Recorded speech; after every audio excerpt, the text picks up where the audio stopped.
effectivement, les pharmaciens et les commerçants en règle générale sont de plus en plus, on va dire, impactés par les vols. Et quand quelqu'un est chopé, c'est quoi l'explication? C'est le manque d'argent, c'est la tentation? Alors, il y a vraiment les gens qui sont, oui, par manque d'argent ou juste pour... on ne sait pas trop. Il y a des gens, il y a des kleptomanes aussi, pas mal. Et puis, après, ça dépend le vol. Hein, mais oui, effectivement, c'est surtout des gens qui vont revendre quand c'est des gros vols. Après, ça arrive très rarement. C'est plutôt dans les grosses pharmacies où il y a des très gros vols. Soit c'est des petites choses. Les gens me posent des questions, mais pourquoi on n'a pas de réponse à leur donner, vraiment. Et ça impacte notre travail au quotidien parce qu'effectivement, on doit appeler les labos pour se faire dépanner. Les labos nous disent non, on ne peut pas.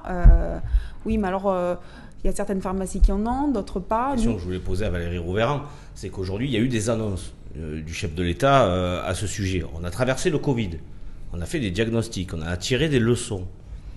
On a un plan de réindustrialisation. On sait aujourd'hui aussi quand même qu'on a une industrie qui peut déjà commencer à répondre sur certains points, sur certains médicaments.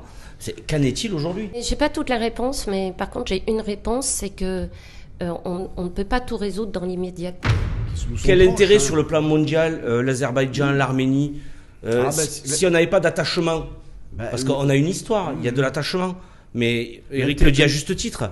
Mais l'intérêt, il y en a un. Quand on voit qu'Ursula von der Leyen est allée négocier justement des contrats de gaz avec l'Azerbaïdjan, qui a cet avantage sur l'Arménie, qu'elle croule sous les hydrocarbures. Mais ça n'empêche pas d'ailleurs de récupérer du gaz russe pour nous le revendre plus cher, ce qui est une aberration. C'est les intérêts cachés pour moi. Voilà. Et ce qui a fait que, focalisé que nous sommes sur l'Ukraine, on a dit, le gaz vaut bien finalement un Haut-Karabakh. Et c'est ça le problème. C'est vrai que le l'Europe. sujet. De là, quelle disposition on prend pour protéger la population.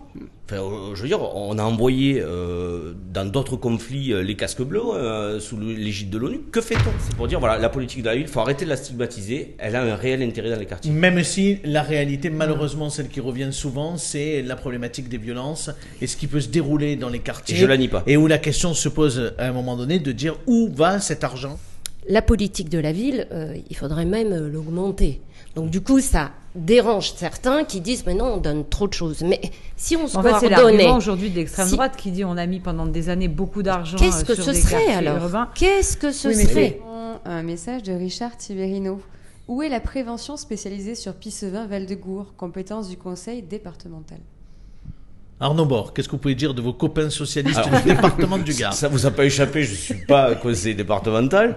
Là, pour le coup, ce qui se passe à Nîmes et notamment à Pissevin sur la prévention spécialisée, je maîtrise pas le dossier du tout. Donc, à la limite, inviter plutôt Amal Couvreur qui sera plus à même d'en parler. Je m'aventurerai pas sur le terrain. Vous aviez une question sur un ministre qui est venu à Nîmes à la fin de l'été. Gérald Darmanin, et qui a beaucoup déçu à Pissevin. Il avait promis de rétablir l'ordre public à Pissevin. Force est de constater que ce n'est pas le cas. Le trafic de drogue perdure et avec lui, malheureusement, ces violences. Qu'est-ce que vous en pensez ?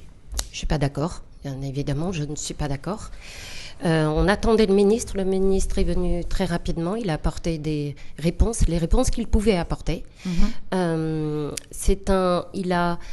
est venu pour... il y avait le feu, éteindre un peu le feu. Mais par contre, il y a un travail de longue haleine. Éteindre un peu, pardon. Vous avez dit un peu ? Pour éteindre le feu ou éteindre un peu ? Non, éteindre le feu, d'accord. Là.